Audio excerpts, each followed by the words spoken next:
ते वर्तमान ये आउ एक ताजा चित्र सामना को आसुछि जोठी प्रतिरक्षा मंत्री राजनाथ सिंह ब्रह्मोस्त्र उद्घाटन करुछंती।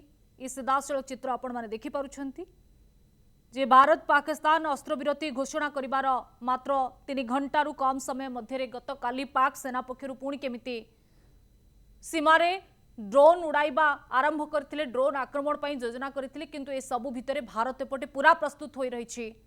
प्रधानमंत्री बासभवन रे 3 सेना मुख्य एवं राजनाथ सिंह को उपस्थित रे बैठक आउ एहा परे प्रतिरक्षा मंत्री सीधासलख चित्र आसीबा और किछि समय भितर तमाम तथ्य आम आपनको सामना रे मध्य रखिबु जे भारत रो युद्धास्त्र अस्त्र शस्त्र सब प्रस्तुत होई रहिछि। जदि पाकिस्तान आ बेसी किछि क्षति पहुंचाइबा को भारत को चाहे तेबे तार प्रत्येक टी जवाब भारत देवा पई सक्षम बोली भारत सरकार मध्य कहि सारी। साथियों, आज लखनऊ में BrahMos integration and testing facility centre के उद्घाटन के शुभ अवसर पर मैं आप सबसे बातचीत करते हुए बेहद प्रसन्नता की अनुभूति कर रहा हूं। मेरी बड़ी इच्छा थी कि मैं स्वयं उपस्थित होकर आप सबके बीच मैं रहूं, आप सबसे मैं सीधा संवाद करूं, पर मैं क्यों नहीं आ पाया यह बात आप सभी जानते हैं। अभी जिस परिस्थिति से हम गुजर रहे हैं उसे देखते हुए मेरा दिल्ली में रहना यह अति आवश्यक था। इसलिए मैं वीडियो कॉन्फ्रेंसिंग के माध्यम से आप सभी से जुड़ रहा हूं। मैं भले ही आपके बीच नहीं आया, लेकिन अपने उत्साह के माध्यम से आप मुझ तक जरूर पहुंच गए हैं। यह अपने आप में एक संदेश है कि चाहे हम किसी भी परिस्थिति में रहें, यह देश चलता रहेगा और हमारा काम नहीं रुकेगा। किसी भी स्थिति में हमारा संवाद नहीं टूटेगा। साथियों, आज का दिन हमारे शहर लखनऊ और हमारे राज्य उत्तर प्रदेश और हमारे पूरे देश के लिए एक ऐतिहासिक दिन है। आज का दिन मैं समझता हूं उस शक्ति की आराधना का दिन है जो हमारी सेनाओं को संबल प्रदान करती है, जो हमारी सेनाओं में निहित होकर दुश्मन पर कहर बरसाती है। आज का दिन मेरे लिए व्यक्तिगत रूप से बहुत ही महत्वपूर्ण है, क्योंकि मैंने अपने शहर लखनऊ के लिए एक सपना देखा था कि मेरा शहर भारत के डिफेंस सेक्टर को मजबूत करने में एक बड़ा योगदान दे। वह सपना अब पूरा हो रहा है। साथियों, BrahMos integration and testing facility का उद्घाटन इसलिए भी महत्व रखता है क्योंकि आज का दिन बहुत ही खास है। आप सब तो जानते ही हैं कि आज नेशनल टेक्नोलॉजी डे है। आज ही के दिन 1998 में श्रद्धेय अटल बिहारी वाजपेयी जी के नेतृत्व में हमारे वैज्ञानिकों ने पोखरण में परमाणु परीक्षण करके दुनिया को भारत की ताकत दिखाई थी। और वह परीक्षण हमारे साइंटिस्ट, इंजीनियर्स, डिफेंस पर्सनल और कई अन्य स्टेक होल्डर्स के अथक प्रयासों का ही परिणाम था। यह हमारे वैज्ञानिकों तथा इंजीनियर्स को मान्यता देने, उनको रिकॉग्नाइज करने और उनके कंट्रीब्यूशन को एक्नॉलेज करने का दिन है। मुझे अच्छी तरह याद है जब मैंने इसका शिलान्यास किया था, उस समय माननीय मुख्यमंत्री श्री योगी आदित्यनाथ जी भी थे। उस दौरान मैंने यह इच्छा जाहिर की थी कि जितनी जल्दी हो सके इस प्रोजेक्ट को पूरा कर लिया जाए। और मुझे यह देखकर बेहद खुशी हुई कि आप लोगों ने मेरी भावना का सम्मान रखा और महज 40 महीने में इस प्रोजेक्ट को पूरा करके दिखाया। आज हमारे आसपास जैसी परिस्थितियां हैं उसे देखते हुए ये बेहद जरूरी हो जाता है कि हम अपने लक्ष्यों को ऐसे ही समयबद्ध तरीके से पूरा करते रहें।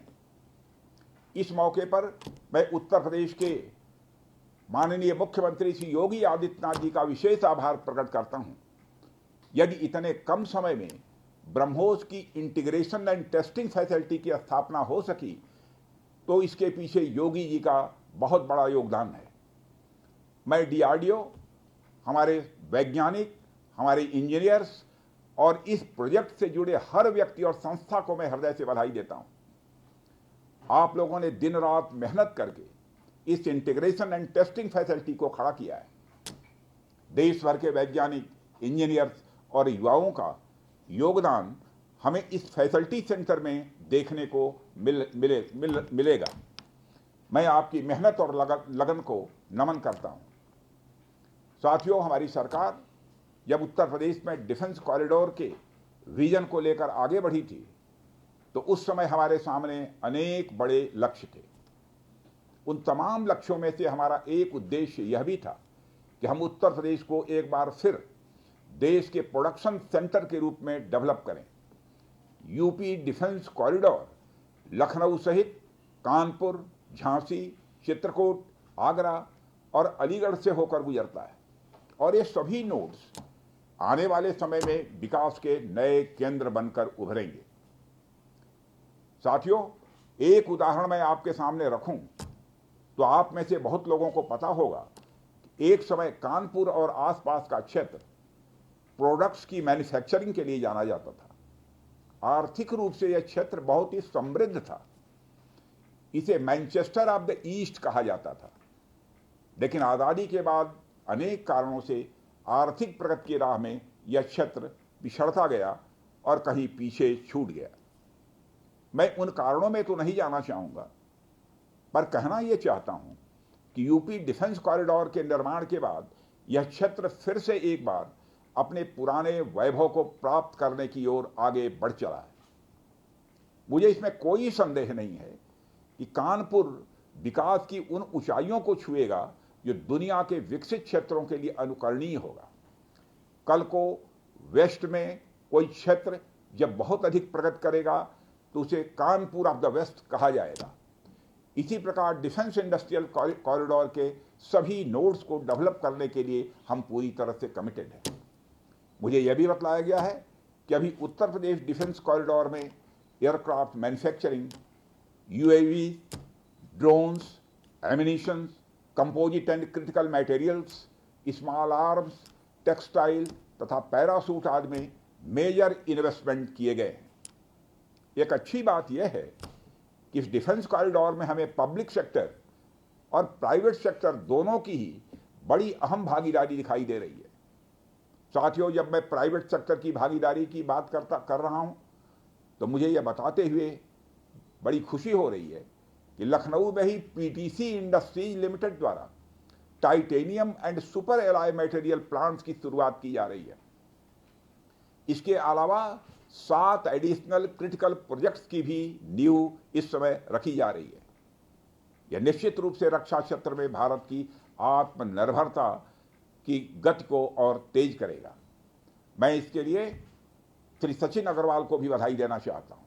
हमारा सपना है कि उत्तर प्रदेश दुनिया के टॉप डिफेंस प्रोडक्शन और एक्सपोर्ट डेस्टिनेशन के रूप में जाना जाए। आज जो ब्रह्मोस फैसिलिटी शुरू हो रही है, मैं समझता हूं वह यूपी डिफेंस कॉरिडोर का यह गौरव होगा। यह सिर्फ उत्तर प्रदेश का ही नहीं बल्कि देश का सबसे बड़ा BrahMos integration and testing facility centre है। यह रक्षा क्षेत्र में भारत की आत्मनिर्भरता के प्रयास को भी मजबूती प्रदान करेगा।